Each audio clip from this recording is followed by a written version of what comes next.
Welcome back to another technical deep dive here in the debug zone.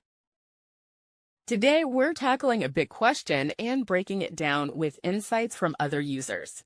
Hopefully, this clears up some misconceptions and helps you get the answer you need.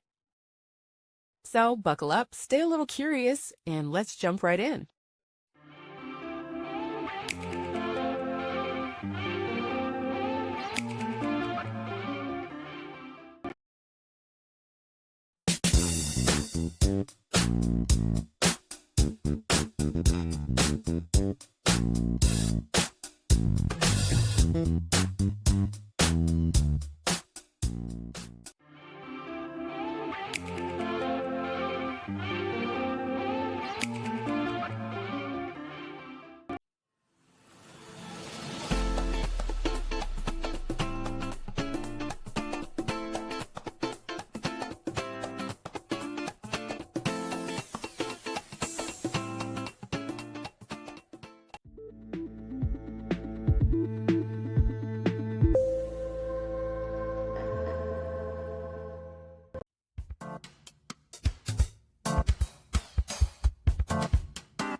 And that's a wrap.